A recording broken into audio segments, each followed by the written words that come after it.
حبیب بن مزاحر آئے, مسلم بن اوسجہ آئے اور زہیر بن قین آئے. یہ بھی دوپہر کے قریب قریب لڑتے رہے, زوال تک لڑتے رہے. یہ تین ہی لوگ لڑتے رہے. کچھ لوگ آئے اور کوفہ کے لوگ مقابلہ نہ کر سکے, موت کے گھاٹ اتر گئے اور ان تینوں بھی جام شہادت نوش کر گئے. امام علی مقام کے سگے بھائی جو تھے, مولا علی کی اولاد, امام علی مقام کے جو سگے بھائی تھے, عبداللہ بن علی, زید بن علی, بکر بن علی, عمر بن علی, عثمان بن علی, 5 شہزادے علی مرتضیٰ کے میدان میں تھے. یہ آئے ایک ساتھ امام حسین سے اجازت لے کر کہ ہمیں جانے دیں. حضرت عباس علمبردار, یہ بھی امام علی مقام کے بھائی ہیں, یہ موجود تھے امام حسین کے ساتھ. یہ 5 بھائی آئے اور یہ کہ بات دیگرے, انہوں نے کوفیوں کے سر اڑائے اور دمدار اور شجاعت کے ساتھ مقابلہ کرتے رہے اور جام شہادت یہ کہ بات دیگرے نوش کرتے رہے. عزیزان گرامی وقار, یہ خاندان اہل بیت کے لوگوں کا یہاں سے ان کی قربانیوں کی ابتدا شروع ہوئی. حضرت علی کرم اللہ وجہہ الکریم کے 5 شہزادے میدان کربلا میں خاک و خون سے وہاں پر ان کی لاشیں بکھر گئیں. تو اب سیدنا عباس علمبردار, یہ امام حسین کے بڑے بھائی, چھوٹے بھائی جو حضرت علی کی دوسری بیوی سے ہیں, یہ آئے, خیمے میں تھے, بیویوں کی بچیوں کی حفاظت کر رہے تھے. ننھی سکینہ آئیں اور کہا چچا جان, پیاس کی شدت سے حلق میں کانٹے پڑ گئے ہیں, 3 دن ہو گئے. میرے عزیزو, ہم نے رمضان کو محسوس کیا ہے, آج بھی روزے سے ہوں گے, ابھی دن نہیں ڈھلا ہے, لیکن پیاس کی شدت ابھی سے ہمیں پریشان کرتی ہے. کبھی محسوس کرو ڈوب کر کے خاندان رسول کے وہ شہزادے کیسے 2 دن کے بعد تیسرے دن کی پیاس برداشت کر رہے ہوں گے, جبکہ سورج اپنی تمازت بکھیر رہا ہے چلچلاتی ہوئی دھوپ میں. وہ صبر کا پیکر, وہ صبر کا دامن کیسے تھامے ہوئے لوگ تھے, کمال کے لوگ ہیں, کمال کے. بی بی سکینہ نے تیسرے دن کہا اگر چند قطرے بھی مل جائیں تو ہم تازہ دم ہو جائیں گے. حضرت عباس کہے بیٹی تیری پیاس مجھ سے دیکھی نہیں جا رہی, میں جاتا ہوں. وہ ایک مشیزہ اٹھائے اور تلوار لیا, نیزہ لیا اور کوفیوں کی صفوں کو درہم برہم کرتے ہوئے چیرتے ہوئے دریائے فرات پر پہنچ گئے. حضرت عباس جیسی وہاں گئے, کوفیوں کو مقابلے کی ہمت نہ ہو سکی, کوئی آ نہ سکا, سب کو ادھیڑتے ہوئے چلے گئے. اور کیسے نہیں ہاشمی جوان ہے, جب مشکیزہ بھر لیا تو چلو بھر پانی اٹھایا دریائے فرات سے اور اٹھا کر پینے, کیونکہ خود بھی پیاسے تھے, 3 دن کی پیاس تھی. کہا پیٹ بھر کر پی لوں اور اس کے بعد یہ مشکیزہ لے جاؤں. جیسی قریب کیا دل گوارا نہ کیا. کہا خیمہ حسین میں بچے پیاسے ہیں اور میں یہاں پانی پی لوں, مولا حسین بھی پیاسے ہیں اور ان کی بچیاں پیاسی ہیں, عورتیں پیاسے ہیں. چلو میں جو پانی تھا پھینک دیا, مشکیزہ لے کر نکل پڑے.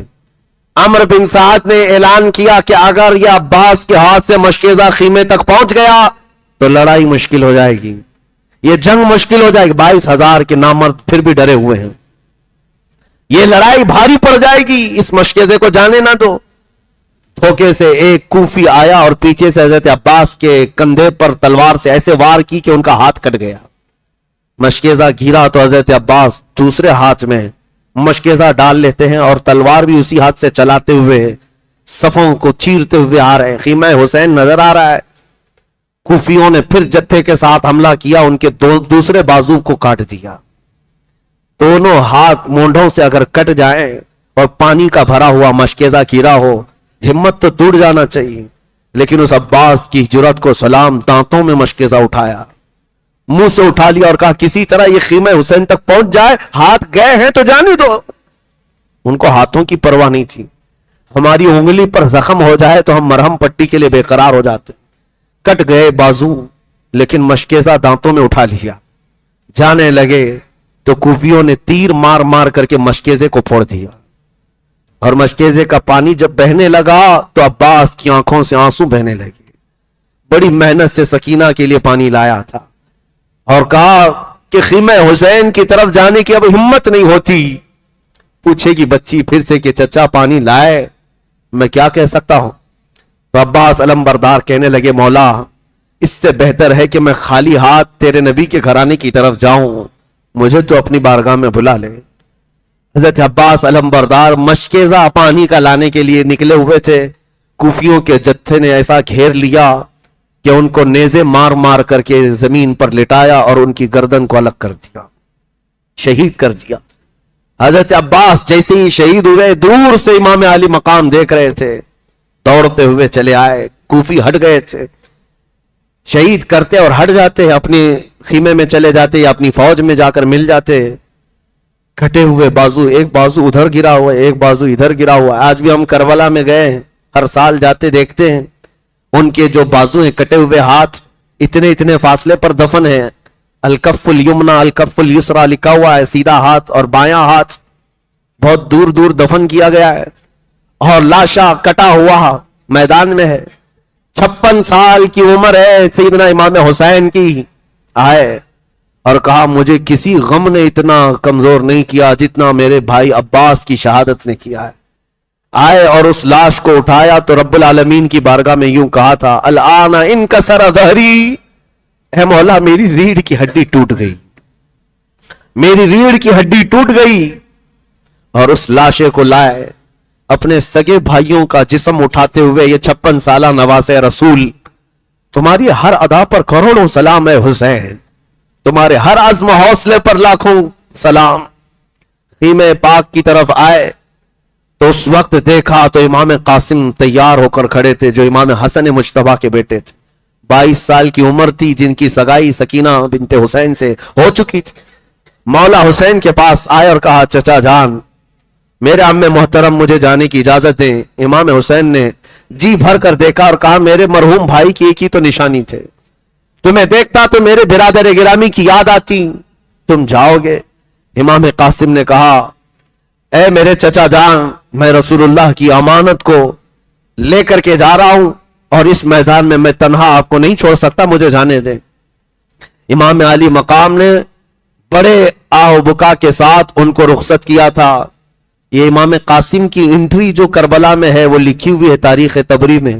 کہا ہے جیسے امام قاسم پہلی مرتبہ گھوڑا اچھالتے ہوئے کربلا کے میدان میں آئے تھے, اس وقت کوفیوں میں ہلچل ایسی مچی تھی. ایک کوفی شخص ہے, وہ کہتا ہے ہمیں دن کے وقت سورج کی تمازت کے باوجود قاسم کو دیکھ کر ایسا محسوس ہوا تھا کہ کربلا کے میدان میں 14ویں کا چاند طلوع ہوا ہے. چہرے پر وہ چمک تھی, رسول اللہ کی شباہت تھی. میرے آقا کا, خاندان اہل بیت کا یہ جوان ہاشمی شیر جیسی آیا, پکارا حل میں مبارزین, کوئی ہے مقابل والا؟ تو کوئی آنے کو تیار نہیں تھا. تو حضرت امام قاسم نے کہا, تم میں سے جو بڑا پہلوان ہے اس کو بھیجو. ازرق نام کا ایک پہلوان تھا کوفہ کا, بہت بڑا ہاتھی کی طرح چلتا, ایک بہت بڑا, اس کو سانڈ کہا جاتا تھا. عمرو بن سعد نے کہا, ازرق تم جاؤ اس کے سامنے. وہ ٹھٹا مار کر ہنسنے لگا, کہا یہ بچے کے سامنے مجھے بھیج رہے ہو, میری پہلوانی تجھے پتا نہیں ہے, میری پہلوانی کا اندازہ نہیں ہے. عمرو بن سعد نے کہا, تیری پہلوانی بعد کی, وہ حیدر کرار کا پوتا ہے, فاتح خیبر کا پوتا ہے, تجھے پتا ہے, مقابل میں جا. کہا نہیں, میرے 4 بیٹے ہیں, ان میں سے کسی ایک کو بھیجوں گا, ابھی اس کا سر کاٹ کر لائے گا. ازرق کے 4 بڑے بیٹے تھے اور چاروں پہلوان تھے. بڑے بیٹے کو بھیجا, امام قاسم کے پاس آیا. امام قاسم 3 دن کے پیاسے, لیکن تلوار ایسی چلتی تھی, ایسی تلوار چلائی کہ اس کا بڑا بیٹا ایک ہی وار میں ڈھیر ہو گیا. دوسرا آیا, دوسرے کو مونڈھوں سے ایسا مارا کہ وہ وہاں تڑپتا رہ گیا. تیسرا آیا, اس کو امام قاسم نے کاٹ دیا گاجر کی طرح. چوتھا آیا, اس کو بھی مار دیا. ازرق اب بفر گیا, میرے 4 بیٹے ایک کے بعد دیگرے ایسے کاٹ دیا جیسے سبزی کو کاٹا جاتا ہے. خود آیا اور اتنا ہاتھی کی طرح چنگاڑتا ہوا, دہاڑتا ہوا, پکارتا ہوا, کہا کہ تو نے میرے گھر کو ختم کر دیا, میں تیری اینٹ سے اینٹ بجا دوں گا, تجھے ختم کر دوں گا. امام قاسم نے کہا, ازرق میں نے سنا ہے تو عرب کا بہت بڑا پہلوان ہے, شہ سوار ہے, لیکن تجھے تو گھوڑے کی زین باندھنی بھی نہیں آتی. یہ تو تیرے لیے عیب کی بات ہے, کسی فوجی کو یہ تانا دینا بہت بری بات تھی.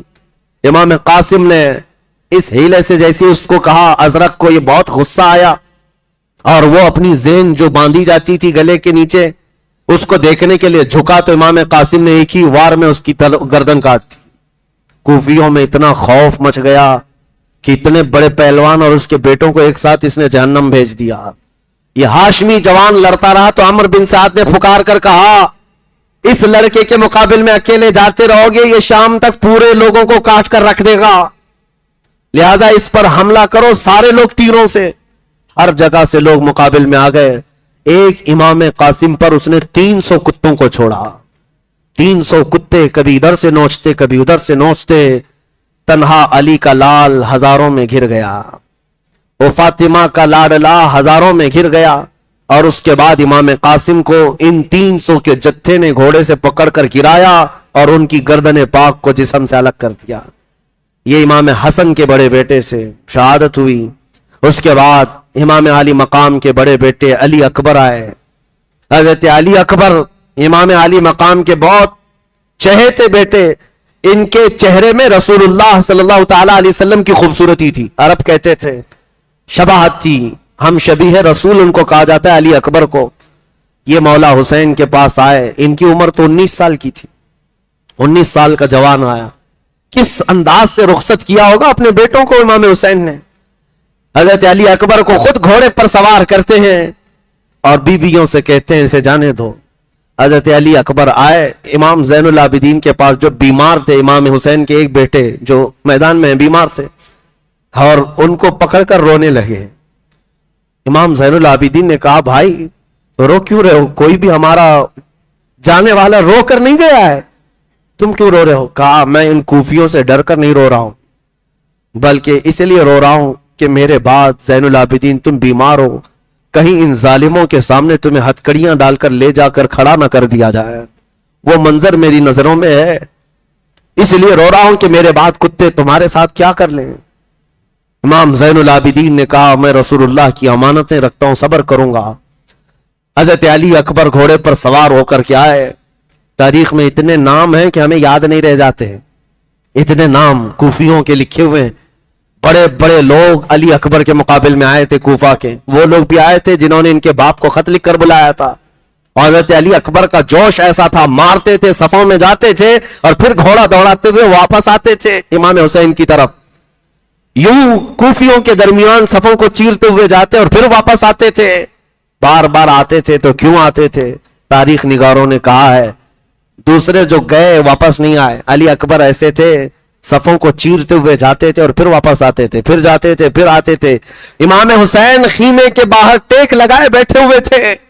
وہ بوجھل قربانیاں امام علی مقام کو کس طرح سے بوجھل کر چکی ہوں گی. تاریخ نگاروں نے بتایا علی اکبر سے کسی نے پوچھا کہ کیوں بار بار آتے ہو؟ کہا بات در حقیقت یہ ہے ہم 3 دن کے پیاسے ہیں, کوئی پانی نہیں دیتا. میں حسین اعظم میرے باپ کے چہرے کو دیکھتا ہوں تو پیاس کم ہو جاتی ہے, تھوڑی پیاس کم ہو جاتی ہے. یہ امام علی مقام کے چہرے پاک کو دیکھتے اور یوں کہتے العطش یا بتا بابا جان پیاس بہت ستاتی ہے پیاس. امام حسین جواب میں صرف اتنا کہتے بچے صبر کر, تیرے لیے فرات نہیں حوض کوثر ہے, حوض کوثر ہے. حضرت علی اکبر گئے. ظالموں نے دوپہر تک مقابلہ کیا, ظہر کا وقت آ چکا تھا. حضرت علی اکبر لڑتے رہے. ان کو گھوڑے پر سے گرا دیا گیا اور ان کی لاش کے اوپر گھوڑے دوڑا دیے گئے. حضرت علی اکبر کو جسم کو ایسے چھلنی کر دیا گیا تھا کہ یزیدی بار بار گھوڑا دوڑاتے تھے اس نازنین نرم و نازک جسم پر. اور امام علی مقام ہٹاتے رہے. کوفیوں چھوڑ دو میرا بچہ جا چکا, چھوڑ دو میرا بچہ ختم ہو چکا ہے.